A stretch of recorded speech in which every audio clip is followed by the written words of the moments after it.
Bom dia, hoje nós vamos tratar do sistema nervoso. O sistema nervoso é responsável por perceber, conduzir e responder estímulos. Com referência à parte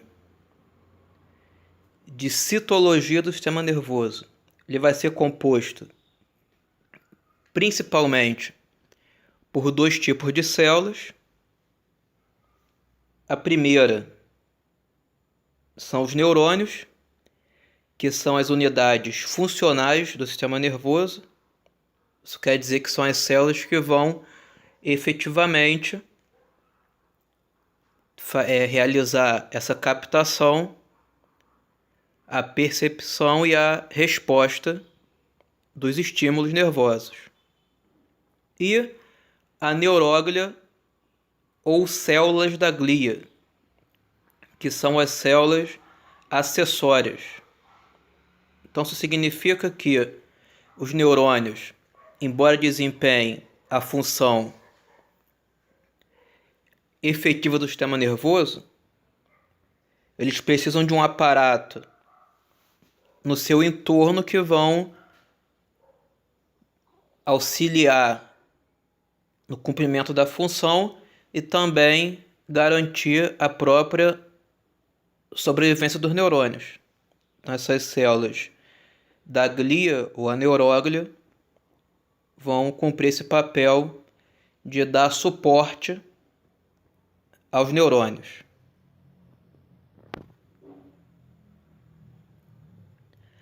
O neurônio é dividido em corpo, axônio e dendritos. Na imagem do neurônio, nós podemos observar as três partes que vão compor essa célula.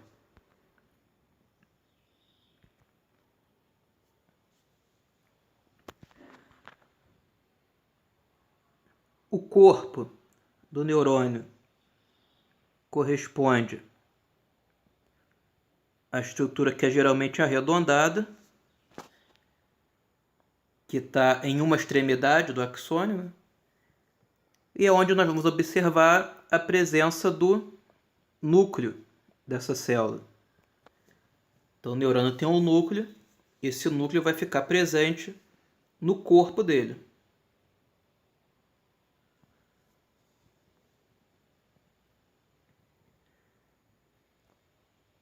Se prolongando a partir do corpo do neurônio, nós vamos ver várias ramificações que vão ser similares a galhos de árvore, né?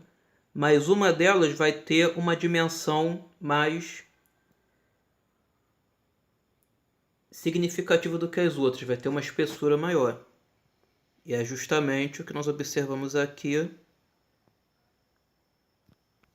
que é o chamado axônio.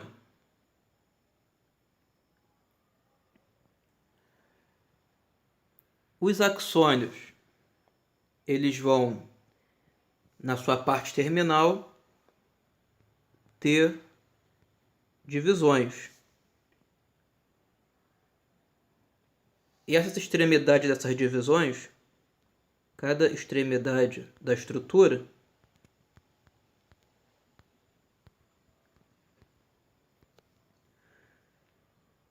são os correspondentes aos dendritos.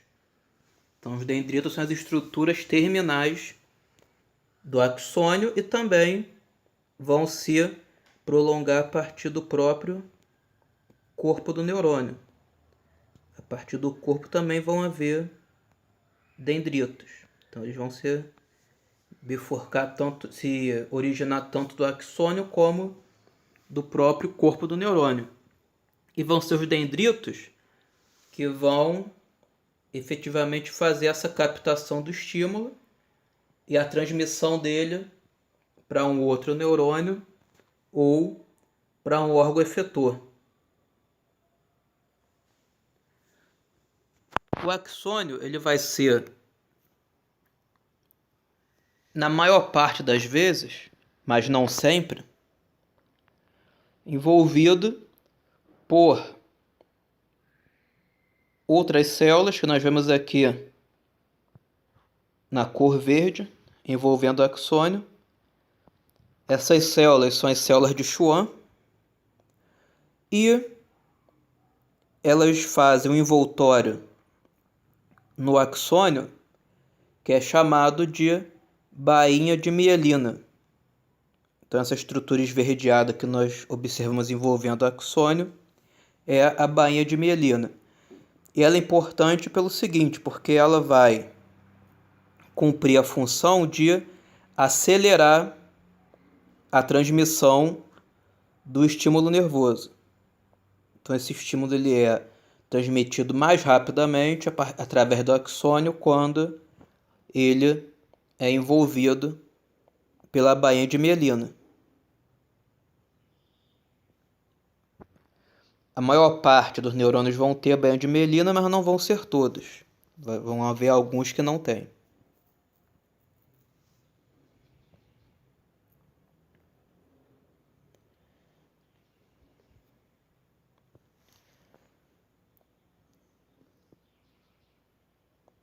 Nós observamos nessa imagem a classificação dos neurônios com relação à morfologia dele.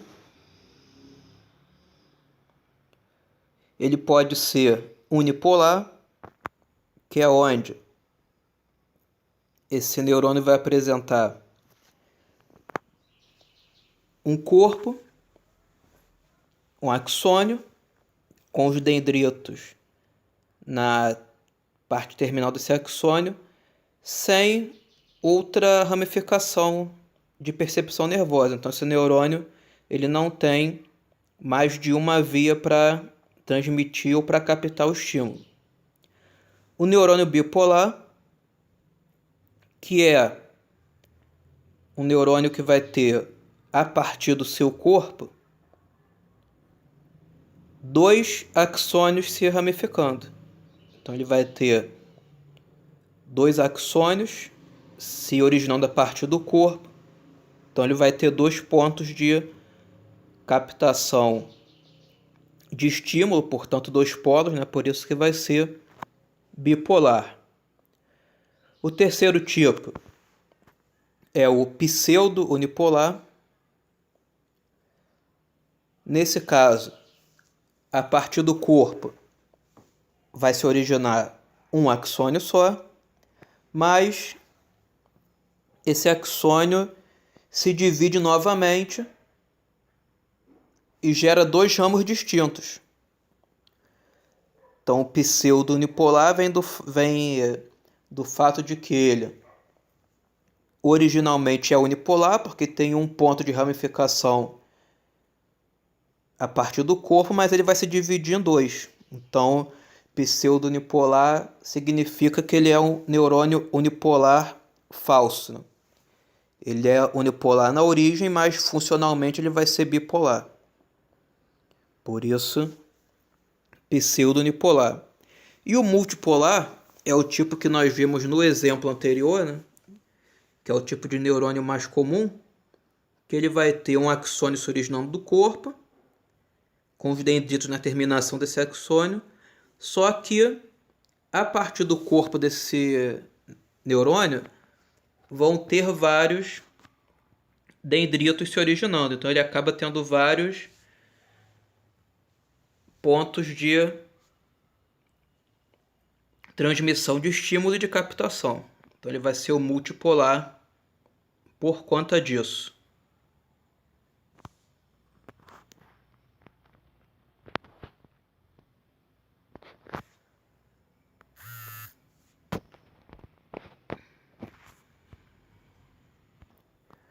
O impulso nervoso ele vai ser classificado como estímulo eletroquímico, portanto ele vai ter uma parte que vai se dar por uma questão de mudança de carga elétrica e outra por transmissão de uma substância química. a parte correspondente ao estímulo elétrico vai se dar por uma inversão de polaridade na membrana plasmática do neurônio. De que maneira que isso acontece?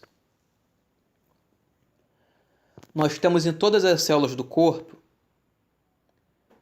um mecanismo de regulação elétrica e hídrica das células, que é a bomba de sódio e potássio, que é um tipo de transporte ativo pela membrana plasmática,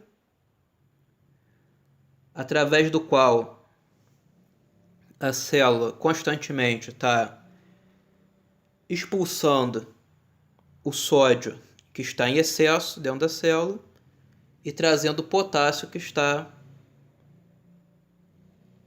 fora da célula para compensar essa carga elétrica. E por que ela tem que ficar ejetando sódio e captando potássio? Porque no interior da célula o sódio está em concentração baixa e o potássio em concentração alta. Mas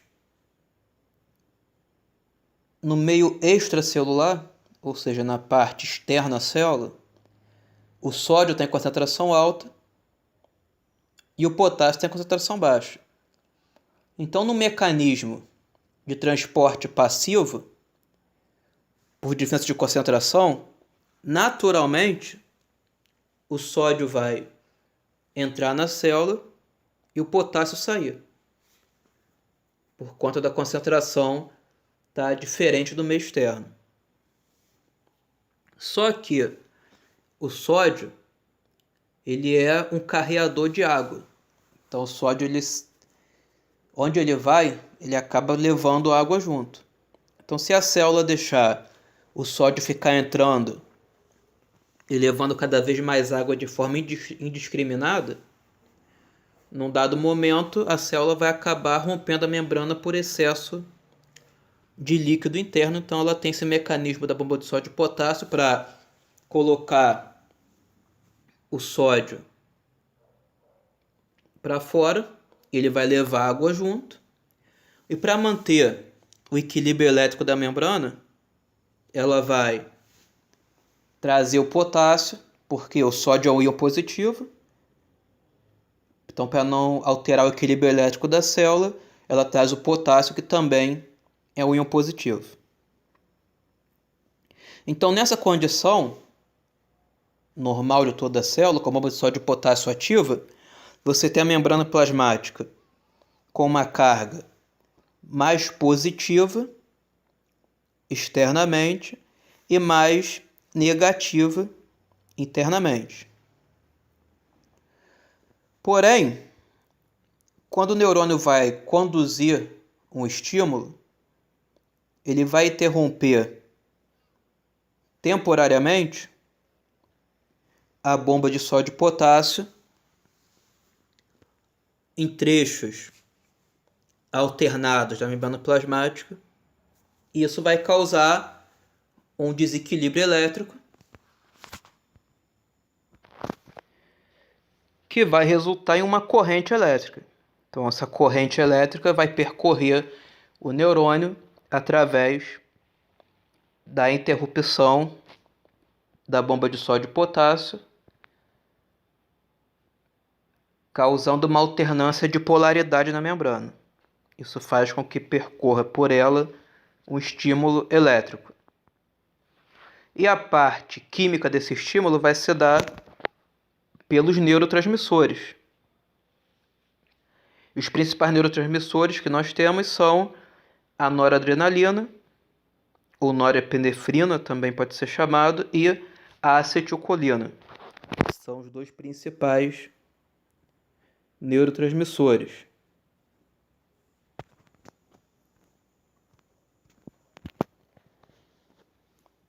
Então a gente observa aqui esse esquema do neurônio. Essas substâncias neurotransmissoras, elas vão ser encapsuladas no complexo de Golgi, então vai colocar como se fosse em sacos, em cápsulas de neurotransmissores, formando o que a gente vai chamar de vesícula sináptica, que é essa estrutura de membrana envolvendo os neurotransmissores. Então, quando ocorre a interrupção da bomba de sódio e potássio e o estímulo elétrico percorre a membrana, esse estímulo elétrico está conduzindo essas vesículas sinápticas até a extremidade do neurônio. Então, nós vemos aqui, no esquema da extremidade,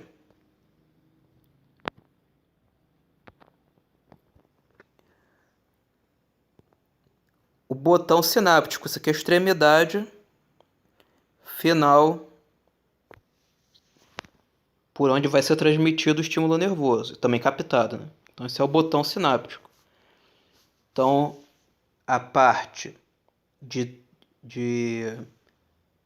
alternância de polaridade que resulta na corrente elétrica vai conduzir essa vesícula sináptica com o neurotransmissor até esse botão sináptico.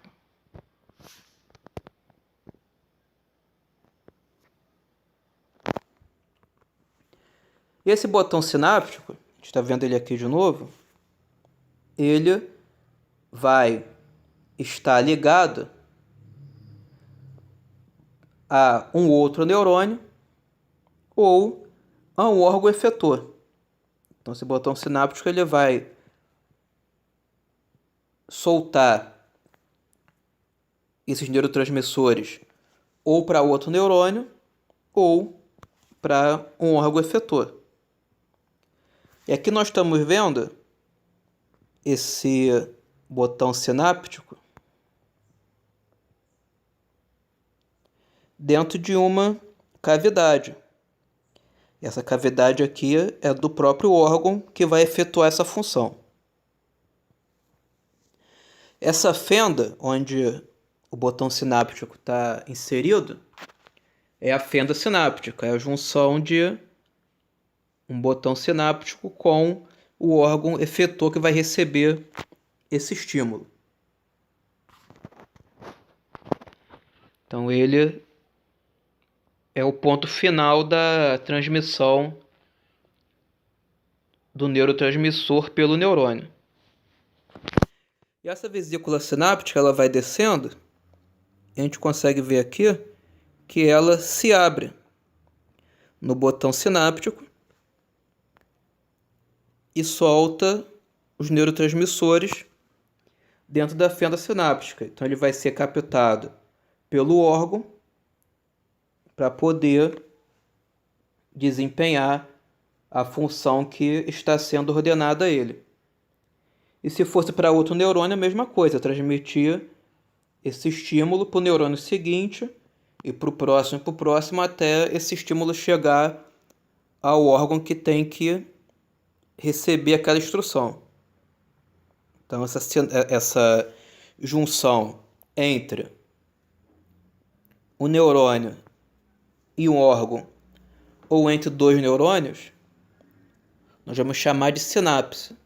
Então a sinapse é a junção entre dois neurônios, ou entre o neurônio e o órgão efetor. Então vai ser essa comunicação que vai permitir a transmissão desse estímulo.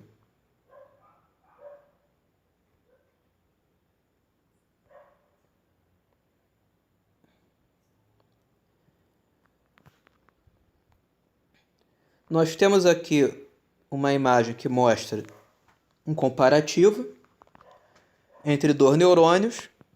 Um neurônio da direita, que tem a bainha de mielina,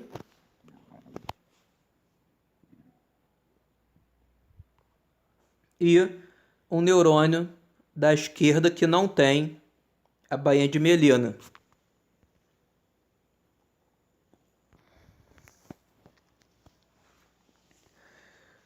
O neurônio que tem banho de mielina, nós vamos chamar de mielinizado. E o que não tem, de não mielinizado.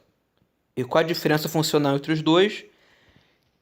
A diferença é que o que tem banho de mielina vai realizar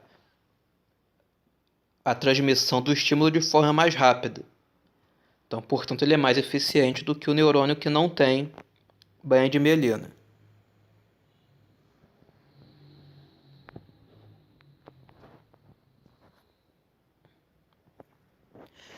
A neuróglia, ela pode ser dividida em 4 tipos principais de células, que são os astrócitos, os oligodendrócitos, os microgliócitos e as células ependimárias. Nessa imagem aqui, nós podemos ver os 4 tipos de células que nós citamos. A primeira, que é o astrócito. Nós estamos vendo aqui essa estrutura esverdeada, que parece uma estrela, né? Por isso que o nome é astrócito, que lembra os corpos celestes, os astros. Eles são células que dão suporte, sustentação aos neurônios. Então, eles mantêm os neurônios estáveis. O segundo tipo são os oligodendrócitos. Nós estamos vendo alguns aqui. Aqui tem um, aqui tem outro e aqui tem outro. Os oligodendrócitos, eles vão ser responsáveis por formar a banha de mielina. A gente está vendo aqui que ele tem várias projeções da membrana que estão envolvendo aqui os axônios. Eles vão formar a banha de mielina dentro do sistema nervoso central.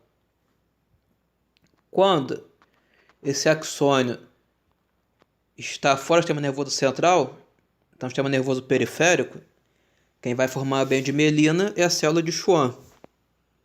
Mas quando está dentro do sistema nervoso central vai ser o oligodendrócito. A diferença dele para a célula de Schwann é que a célula de Schwann ela é individual. Ela é de um neurônio exclusivo. O oligodendrócito ele pode, a mesma célula, criar projeções que envolvem vários neurônios, e não um apenas. Então eles têm essa diferença. O terceiro tipo, que é o microgliócito, tem 2 exemplos aqui, ó, são células fagocitárias. Então elas vão envolvendo resíduos da digestão celular dos neurônios e levando esses resíduos para fora do ambiente do sistema nervoso central. Então vão eliminar esses resíduos. Então elas vão, entre aspas, ser responsáveis por fazer a limpeza do entorno dos neurônios. E o terceiro tipo, nós estamos vendo aqui, ó, são as células ependimárias, que são responsáveis por produzir o líquor, ou o líquido cérebro-espinhal, que depois nós vamos ver a função dele. Então são os principais tipos de células que vão compor a neuróglia.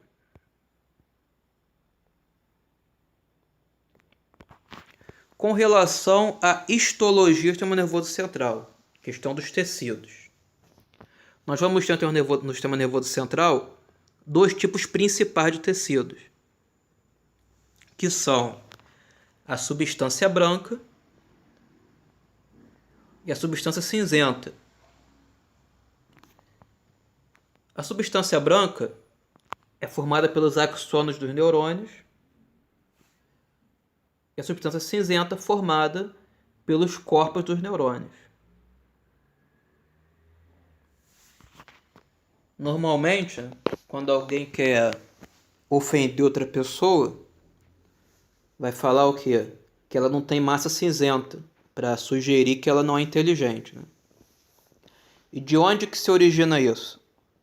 Porque a substância cinzenta, sendo formada pelos corpos dos neurônios, corresponde a um tecido que é funcional na interpretação e na resposta dos estímulos. E a substância branca é formada pelos axônios dos neurônios é responsável principalmente pela condução desse estímulo. Então os axônios eles vão conduzir o estímulo e os corpos dos neurônios vão captar, interpretar e responder. Então, por isso que a substância cinzenta é associada à inteligência, porque é quem efetivamente faz a interpretação e resposta do estímulo.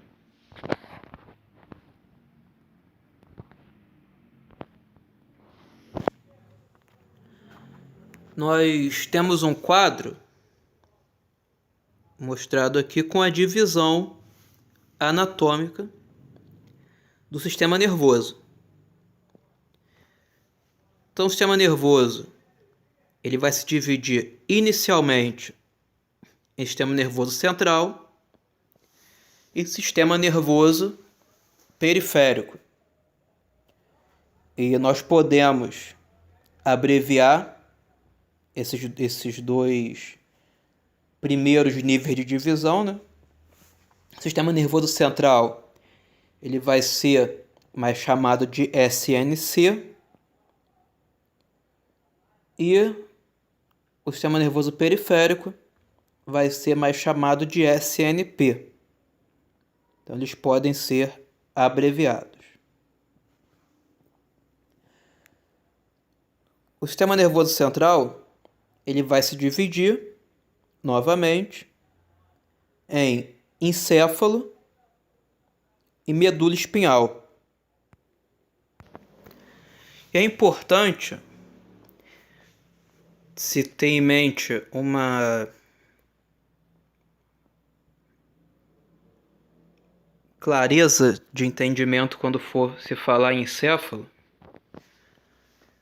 porque é muito comum se criar uma confusão entre o encéfalo e o cérebro. Então, o encéfalo ele vai corresponder a toda a estrutura nervosa do sistema nervoso central que está no interior do crânio. Então, o encéfalo é aquilo que está no interior do crânio. Ele vai ter outras divisões, e uma dessas divisões vai ser o cérebro. Então, cérebro e encéfalo não são a mesma coisa. O cérebro vai ser, na verdade, uma das partes do encéfalo. Então, ele vai se dividir, né, o encéfalo no cérebro que nós já falamos, no tronco encefálico e no cerebelo. E o cérebro, por sua vez, se divide em telencéfalo e diencéfalo. E o tronco encefálico também se divide em mesencéfalo, ponte e bulbo.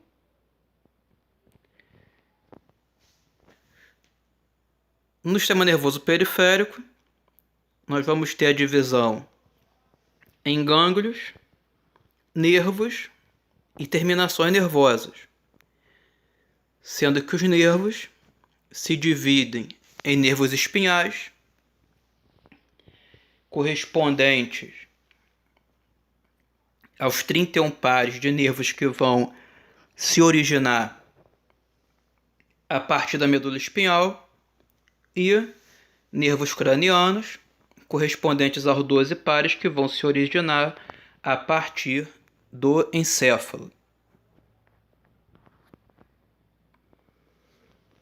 Então nós vemos nessa imagem o encéfalo num corte sagital.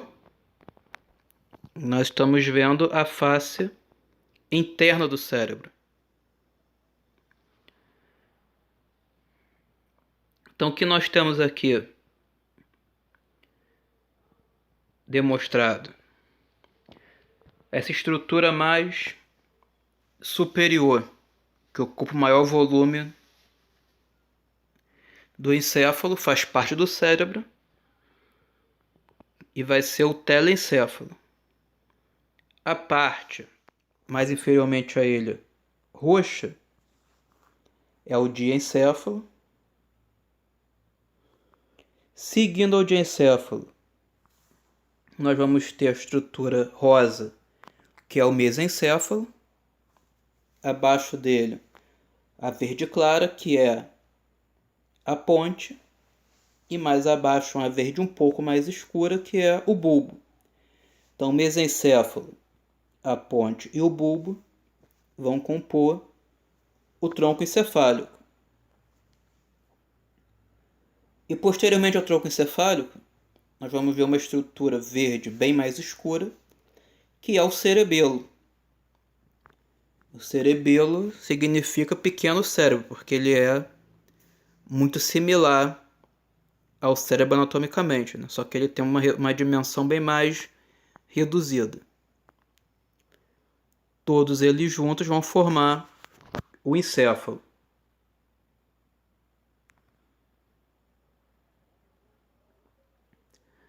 E aqui nós vemos numa imagem ampla do sistema nervoso central o cérebro, sendo que aqui nós só estamos vendo o telencéfalo, porque o diencéfalo está internamente, né, que é uma vista lateral.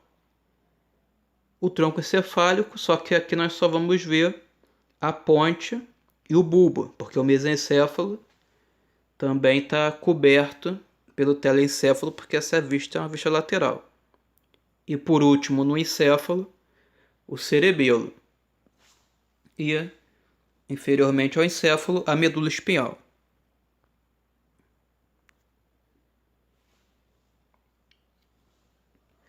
Então, a medula espinhal é uma massa cilindroide de tecido nervoso, situada dentro do canal vertebral, sem, entretanto, ocupá-lo completamente. No homem adulto, mede aproximadamente 45 centímetros, sendo um pouco menor na mulher. Cranialmente, a medula limita-se com o bulbo, aproximadamente ao nível do forame magno do osso occipital. O limite caudal da medula tem importância clínica e no adulto situa-se geralmente na segunda vértebra lombar, na L2. A medula termina afilando-se para formar um cone, que é o cone medular, que continua com um delgado filamento meníngeo, que é o filamento terminal. A importância clínica que é citada aqui do limite caudal da medula espinhal se dá pelo seguinte: nas intervenções cirúrgicas que necessitam de uma anestesia raquimedular, né, anestesia dada ao nível da coluna vertebral,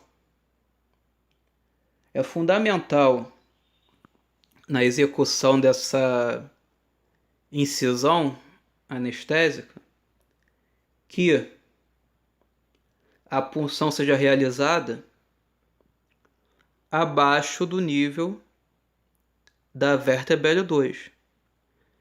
Para quê? Para que dessa maneira a agulha não atinja o tecido nervoso da medula espinhal. Se o anestesista por acaso errar e der uma anestesia acima do nível indicado e atingir a medula espinhal, isso pode ocasionar em danos permanentes para o indivíduo, provavelmente uma paraplegia. Então é fundamental clinicamente essa noção de limite caudal da medula, porque um erro em procedimentos nessa região pode ocasionar danos muito sérios.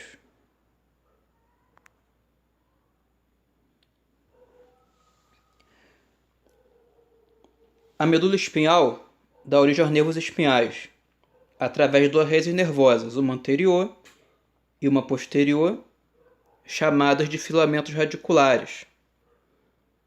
Ela é formada por substância branca externamente, com um núcleo de substância cinzenta, chamado de H medular. Então, na medula espinhal, nós vamos observar uma característica da disposição dos tecidos nervosos, substância branca e substância cinzenta, nessa estrutura. Como que vai ser essa disposição de substância branca e cinzenta? Então, na medula espinhal, nós vamos ter a substância branca externamente e a substância cinzenta internamente. Então, nós vamos ter nessa condição a substância cinzenta se aglomerando no centro da estrutura, formando o que a gente vai chamar de núcleo. Nesse caso específico da medula espinhal, vai ser apenas um núcleo que tem o formato da letra H, por isso ele é chamado de H medular. E a partir da medula, nós vamos poder observar que se originam alguns filamentos a partir das extremidades do núcleo da medula.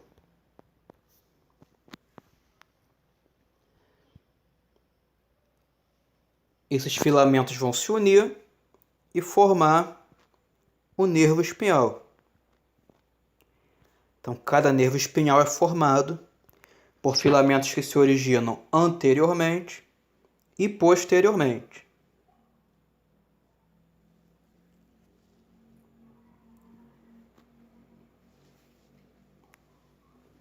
E esses nervos espinhais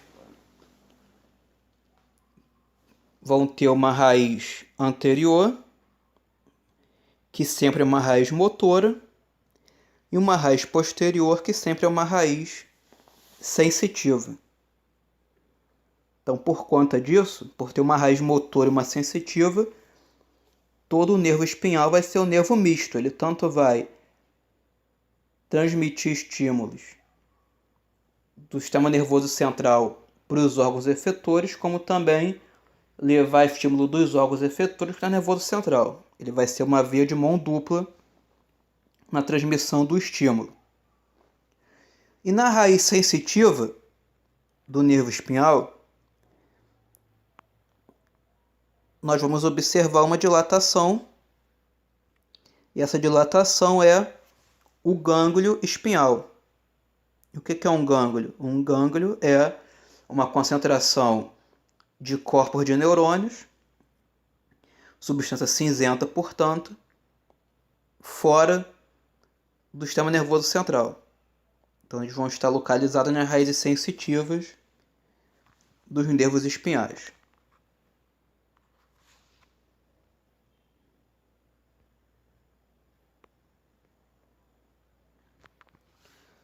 O tronco encefálico ele vai se dividir em mesencéfalo, em ponte e em bulbo. Nós temos aqui uma vista anterior do tronco encefálico, e nessa vista anterior nós vamos ter as três estruturas visualizadas, que são o mesencéfalo. Aqui nós vemos os dois pedúnculos que vão formar ele, né? A ponte e o bulbo.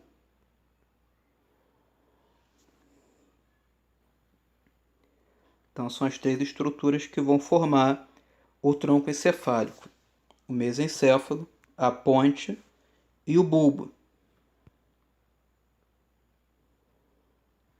E aqui uma vista posterior do tronco encefálico. Então, nós estamos vendo aqui o tronco encefálico posteriormente, né, removidos o cerebelo e o cérebro. E aí nós vamos ter o mesencéfalo, a ponte e o bulbo, também compondo o tronco encefálico, só que numa vista posterior.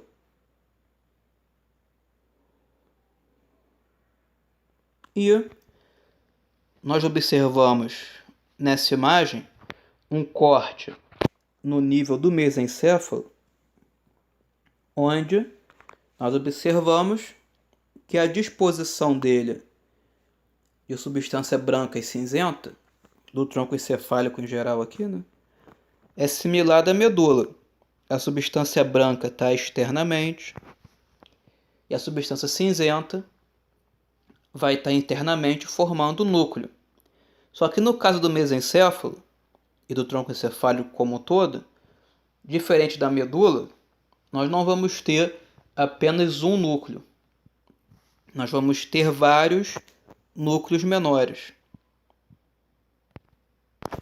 E por que esses vários núcleos menores? Porque no caso do tronco encefálico, nós já vamos ter funções mais especializadas. E aí, por conta disso, a substância cinzenta vai formar aglomerados específicos para cumprir determinadas funções, porque aqui já começa a ter uma individualização funcional da estrutura. Então, o tronco encefálico, em nível de hierarquia de complexidade no sistema nervoso central, ele tem mais complexidade funcional do que a medula espinhal.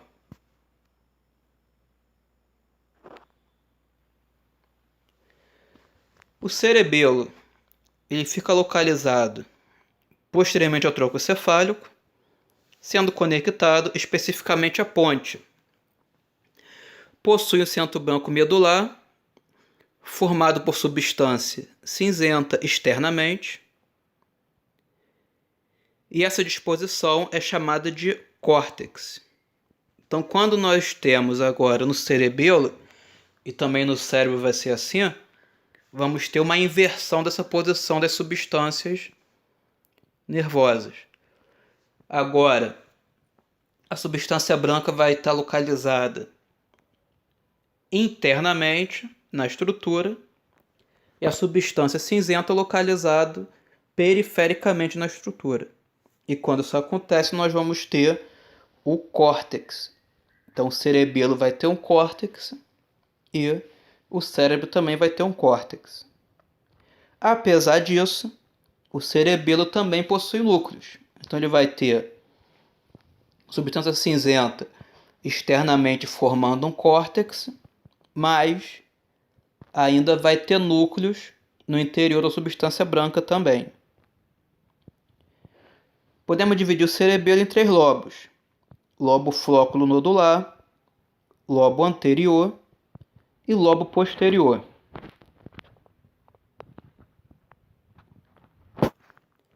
Então nós podemos ver aqui, numa imagem do cerebelo,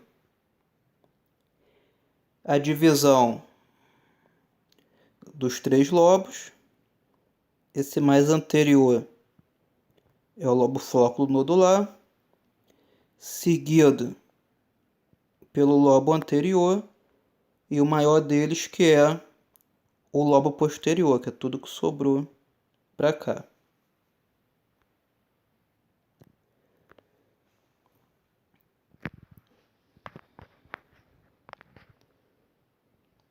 E aqui nós observamos um corte sagital do cerebelo, onde nós podemos observar a disposição da substância branca internamente e a substância cinzenta externamente, formando um córtex.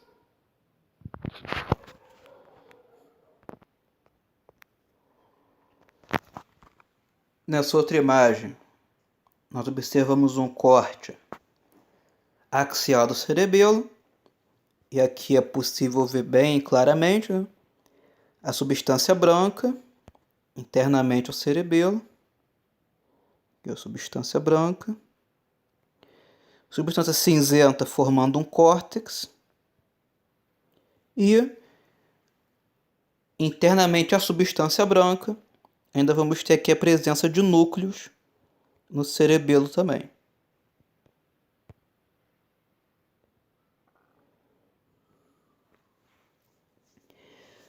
O cérebro, ele se divide em telencéfalo e diencéfalo. O cérebro, assim como o cerebelo, possui um centro branco medular, formado por substância branca, e uma camada de substância cinzenta externamente, formando o córtex cerebral. A exemplo do cerebelo, o cérebro também possui núcleos no interior do seu centro branco medular. O diencéfalo é dividido em tálamo, hipotálamo, epitálamo e subtálamo. O telencéfalo é dividido em dois hemisférios, direito e esquerdo, através da fissura longitudinal do cérebro. Além disso, possui vários sulcos, sendo os principais o sulco central e o sulco lateral. De forma geral, pode-se dizer que as áreas localizadas anteriormente ao sulco central têm relação com a motricidade, enquanto aquelas localizadas posteriormente ao sulco central têm relação com a sensibilidade. Cada hemisfério cerebral é dividido em lobo frontal, lobo parietal, lobo occipital, lobo temporal e lobo da ínsula.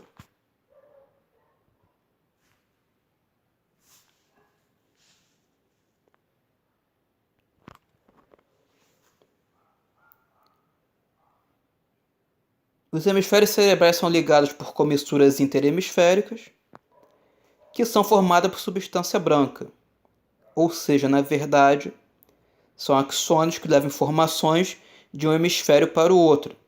A principal e maior delas é o corpo caloso.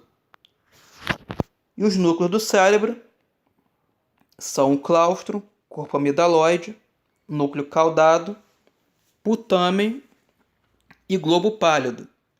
Juntos, os três últimos constituem o corpo estriado.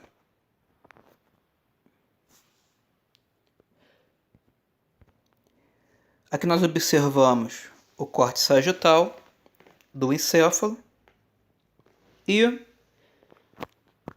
nós podemos ver a principal comissura interhemisférica, que é o corpo caloso. Então ele vai estar aqui ligando os hemisférios cerebrais direito e esquerdo, de forma que tudo que se passa em um hemisfério, o hemisfério oposto vai ter ciência disso.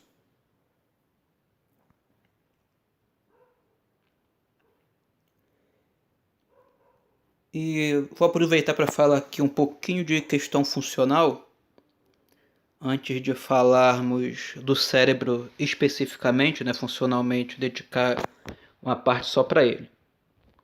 Então nós estamos vendo aqui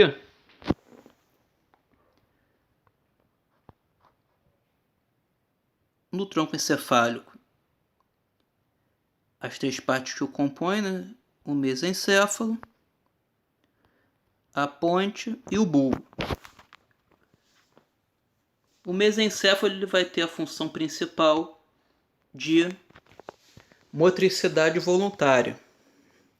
Então ele vai ter várias ligações com o córtex frontal e com o cerebelo que vão tornar ele parte dessa via de controle motor voluntário.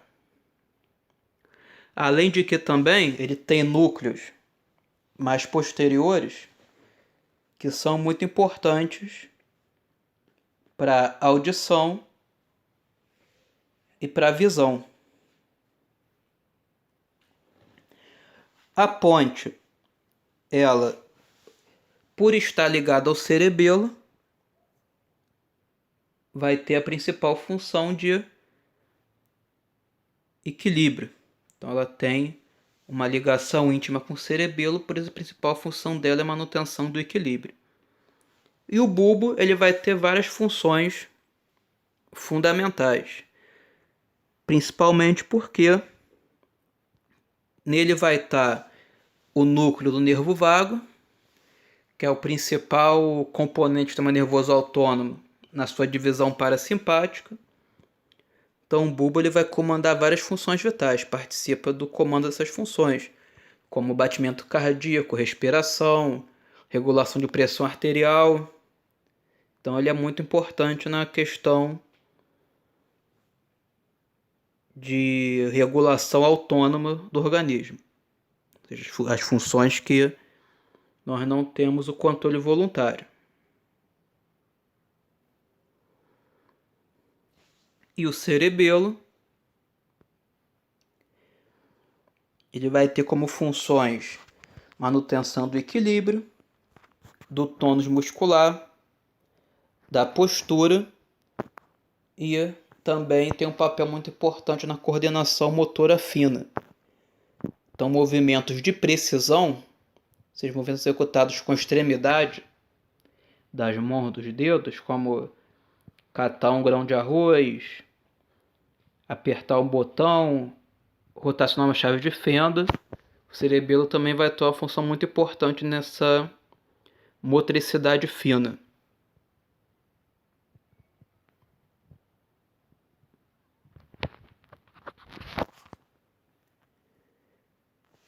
A partir daqui a gente pode tratar mais especificamente do cérebro.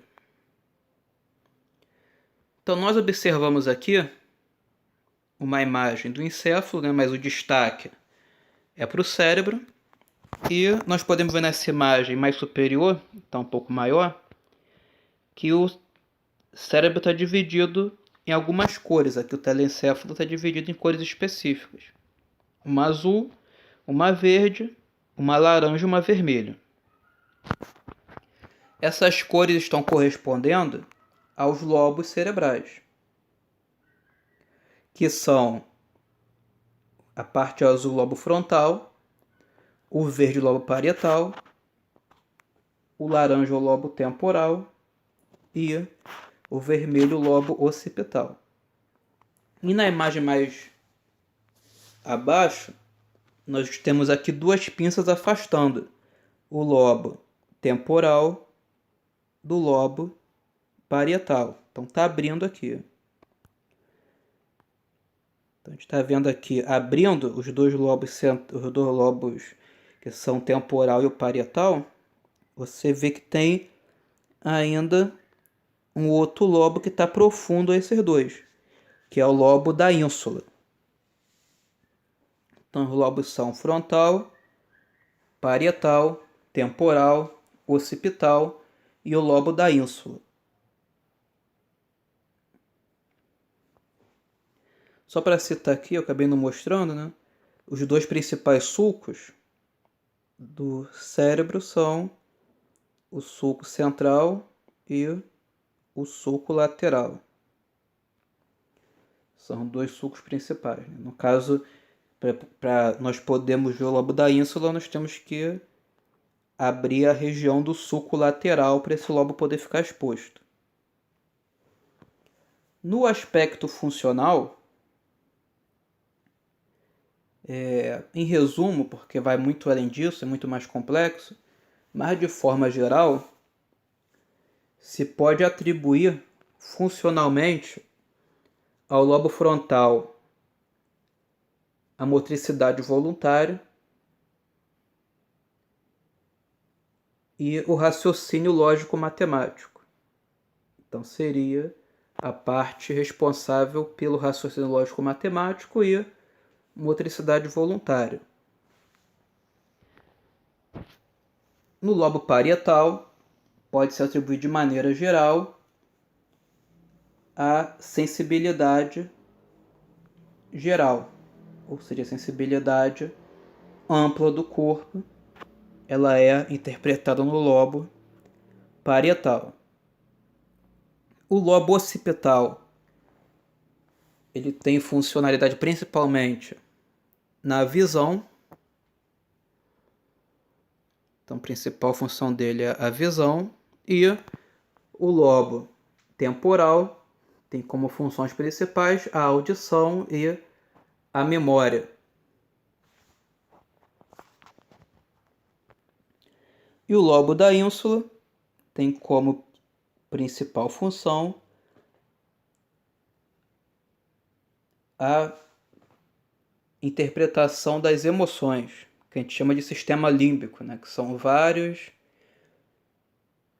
estruturas encefálicas vão compor esse circuito do sistema límbico, responsável pela interpretação emocional, e o lobo da ínsula vai ser um deles.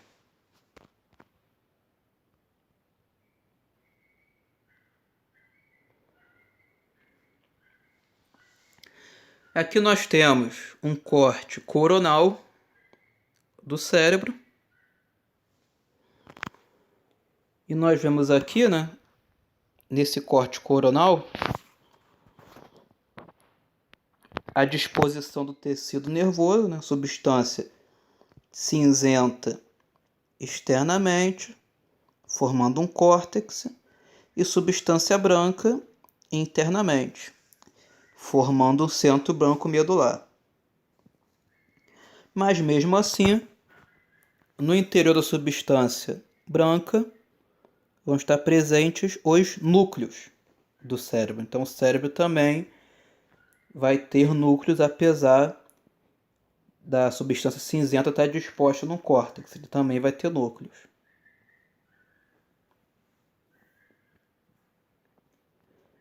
O corpo caloso que nós vimos lá no outro exemplo, no corte sagital, nós vemos aqui no corte coronal.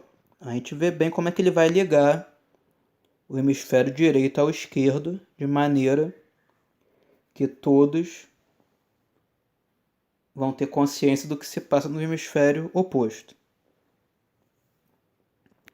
Um detalhezinho também que é importante de falar é que no lobo temporal, que está aqui, ó, nesse corte coronal, nós vemos uma estrutura no interior dele,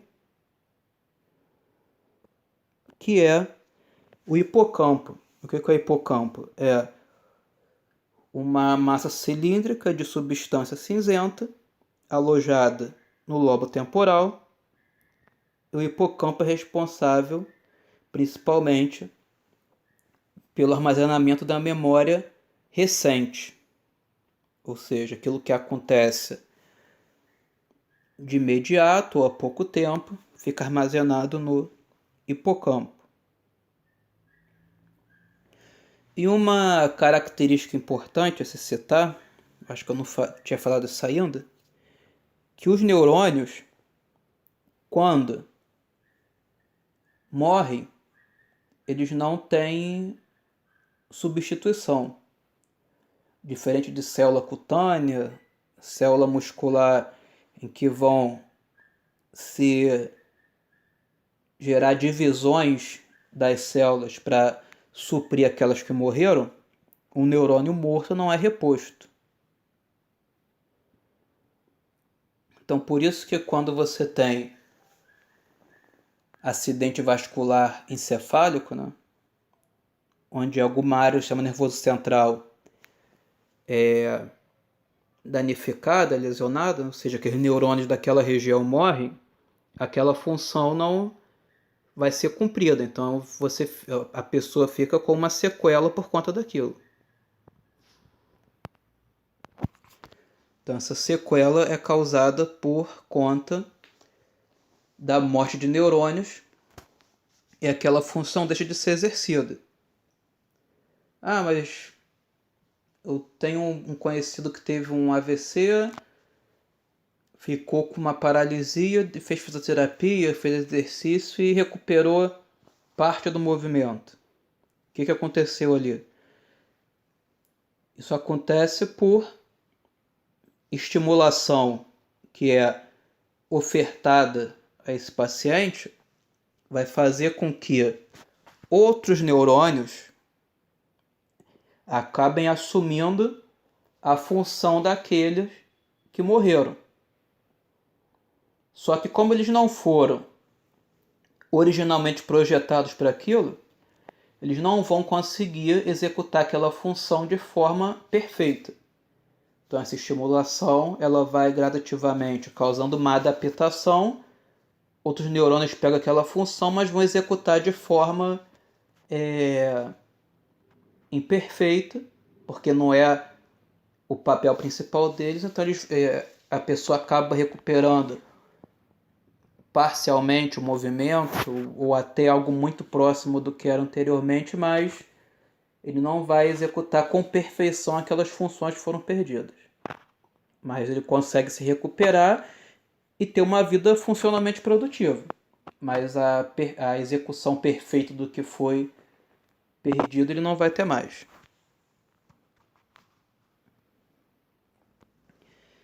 E o hipocampo, né? Voltando para o hipocampo. O hipocampo ele é formado por substância cinzenta, portanto, corpos de neurônios, né? E ele é responsável pela memória recente. Então é muito comum, uma doença muito comum hoje em dia, né?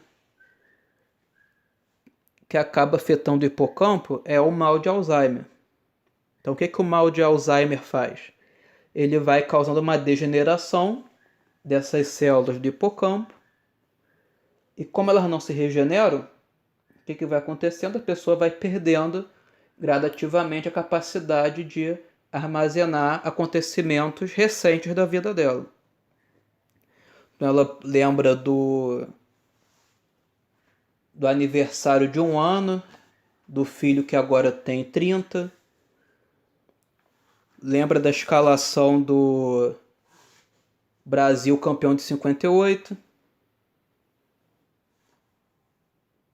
Lembra de pessoas que ela conheceu na juventude que muitas nem vivas estão mais, mas dos acontecimentos recentes não consegue se lembrar. Então acaba perdendo numa forma gradativa e cada vez mais severa, né? Acaba perdendo essa capacidade de armazenamento de memória recente. E vai chegando num ponto em que ela acaba chegando à demência, né, por conta disso.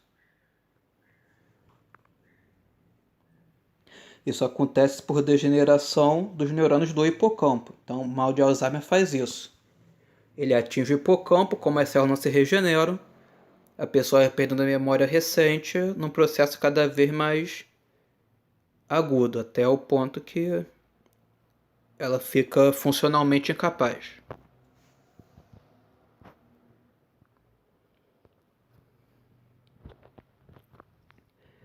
Então, num corte axial, nós vemos de novo, né, o cérebro com a disposição de substância cinzenta formando um córtex, substância branca formando o centro branco medular e os aglomerados de substância cinzenta no interior do centro branco medular formando os núcleos do cérebro.